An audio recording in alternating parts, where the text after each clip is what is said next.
تسبیح ها را در دیده ها میمالند. چی معنی دارد؟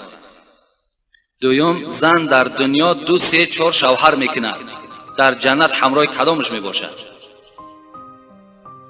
انا زنهایی که در دنیا 2 شوهر میکنند، 3 شوهر میکنند، از پیغمبر خدا پرسیدند این سواله. حضرت گفتند که با شوهر آخرش در جنت است. کدام شوهری که با او در آخر حیاتش یک جا بود، با همراهی او در جنت است. در بعضی روایت ها میآید که کدام شوهری که خوش اخلاق بود، این زن همراه او هست. ابی دردا میگوید وقتی که از دنیا گذشتن با شوهر خود، با زن خود گفتند که شوهر نکن اگر تو بخواهی که در جنت همراه من باشی. این مطلب از این سخن ابی دردا هم این است که زن با آخران شوهر خود در جنت است. و تسبیح را در دیده ها مالیدن، اینها یعنی کاری غلط خطا هم بگیم خطا نمیکنیم. تسبیح گردانیدن ثواب. تسبیح گردانیم. از گپ بیهوده در همون سبحان الله شما میگوین هزارها بار بهتر است، لیکن بعد تمام کردن اونها را بوسه کردن در دیده ها مالیدن، اینش غلط است، گناه است.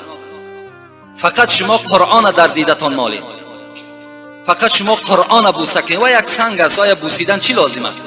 برعکس در فتواها میگن قبر، حتی قبر پدر که یک قبر خیلی محترم است، همون قبر بوسه کردن حرام است که وای از خاک عبارت است. وقتی که میگه حضرت عمر طواف خانه کعبه میکردن، همون نزد سوراخی آمدن، جایی که حجر الاسود ایستادگی هست، و همون حجر الاسود گرفتن و بوسه کردن و گفتن قسم به خدا ای حجر الاسود، من دیدم که پیغمبر تو را بوسه کرد و الا من تو را بوسه نمیکردم، تو یک سنگی هستی، از دست تو هیچی نمیآید. السلام علیکم آبای داملا، همین سوال ما را با پررگی جواب بده. من بسیار در نماز غلط میکنم. اگر پس بخوانم، اگر نماز را کمکک بلند بخوانم خطا نمیکنم. یعنی نماز بلند خوانم غلط نمیکنم، پس بخوانم غلط میکنم. من دخترک هستم، میگن آواز دخترک سطر هست، من چی کار کنم؟ باز یک سوال دیگر. بابای داملا، من میخواهم که جنازه را پیش از نماز بخوانیم، برای آنی که بسیاری کسها در نماز جنازه اشتراک نمیکنند. خداوند این خواهر باز توفیقش زیاده بگرداند. یعنی همه وقت باید که جنازه های ما بعد نماز شوند، زیرا پیش از نماز جمعه وقتی ما جنازه میکنیم اکثر مردم جمعه را میپرتویند، از پس نماز جنازه میشوند. اینجا ده همشان گناهگار میشوند، زیرا فرض عین ماندگی مثال از پی یک فرض کفایه میشوند. باید که جنازه البته به البته چی شود؟ بعد نماز شود. و سوالی که دادن آواز دخترک سطر هست، این غلط است. آواز دخترک سطر نیست. آواز دخترک سطر است در وقتی که در نزدش مردهای باشند که مثال محرم این نباشند، مردهای بیگانه باشند، این حالت در آواز زن سطر میگن. لیکن در نماز همه شما چی زن و چی مرد می توانیم 5 وقته نماز کدامش نباشد، چی بامداد چی پیشین. گفتی عباره مختصر که والمنفرد خیرت این ادا، آدمی طاقت گذار حق دارد خواب پس میخواند خواب بلند. اگرچه نماز پیشین باید پس خوانده شود، عصر پس خوانده شود. اینها فقط برای امام هستند، برای آدمی طاقت گذار نیست. برای آدمی طاقت گذار میتونی با تمام آواز در خانه بخوان، چی پیشین باشد چی عصر باشد.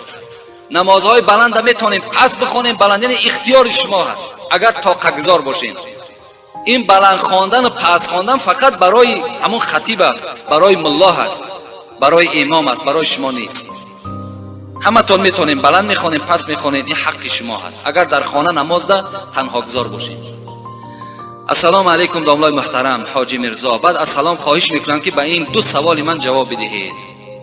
در ماه سفر لباست در تنت اگر بسوزد پوشیدن وی باز درست است یا نه؟ در ماه سفر نکاح کردن یا که توی کردن، یا زن اگر حامله دار شود، یا زنی که سری فرزند رود، با احترام یکی از مخلصان شما. ما اینقدر از ماه سفر میترسیم، اینقدر از خدا نمیترسیم. تمام در مردم ما و شما همون جاهلیت دوره عرب ها پیدا شده است. در دوره های جاهلیت هم کتاب تاریخ عرب ها را خواندم، تماشا کردم. اونها هم برای اونها روزی نامبارک روزی چهارشنبه بوده است. انا همون اثر جاهلیت اونها در ما و شما تاثیر کرده است. امروز بیماری را وقتی میگه روز چهارشنبه خبر گیریم میگن نره که کسلش زیاد میشود. ببین این یک جاهلیت است. حالا که پیغمبر ما و شما میگه العائد فی المریض یمشی فی مخرفة الجنه، کسی که اگر بیمار خبرگیری میرود قدمهای او در باغ از باغهای جنت قدم زده ایستاده است. ببین ما و شما را محروم میکنن از فیض همون جنت، از همون داخل جنت ما و شما را این جاهلیت محروم میکنه. نمیگذارد که شاید که من همون روز چهارشنبه بیکار باشم خلاص. یا حضرت عایشه صدیقه میگوید که در دوره های جاهلیت ماه شوال بسیار ماه نامبارک بود برای مردم عرب، حالا که پیغمبر مرا در ماه شوال نکاح کرده گرفت. این عایشه صدیقه میگوید. یا جاهلیت ما و شما این گونه بود که یک چغز اگر در بالای یک درخت می نشست میگفتیم از همین خانه یک کس وفات میکنه یا همین خانه ویران میشد برای که چغز در بالای خانه نشست. حالا که خدای ما و شما و ما اصاب من مصیبت الا باذن الله، ای بندگان من خاطر شما جمع باشد، از هیچ چیز نترسین. هر بلا و مصیبتی که بر سر شما می آید همش از نزد من به اجازت من می آید. شما از اینها نترسید. ماه سفر هم از طفیل اینهاست. ماه سفر یک ماه پرخیر، یک ماه پربرکات. فقط پیغمبر خدا را وفاتش در این ماه سفر است. برای این در این ماه هر ماه برای ما و شما ماه مبارک است. از ماه سفر نترسید. حتی پیغمبر لا عدوى ولا طیرة ولا هامة ولا سفر فی الاسلام. ببین در اسلام ما از پرنده ها نترسین. گفت در اسلام از ماه سفر نترسین. هیچ چی بلا ندارد، هیچ مشقتی ندارد. برای همین لباسی که در ماه سفر می سوزد پوشیدن او باکی ندارد، پوشیدن بگیر.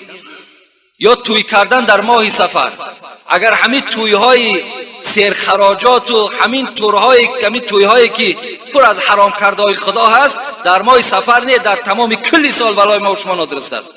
ماه سفر خالی نه.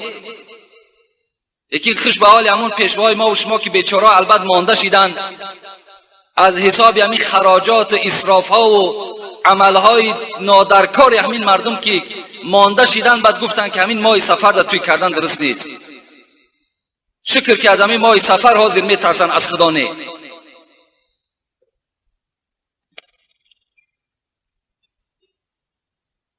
السلام علیکم دامنای محترم، از شما خواهش میکنم که با سوال من جواب گردانید.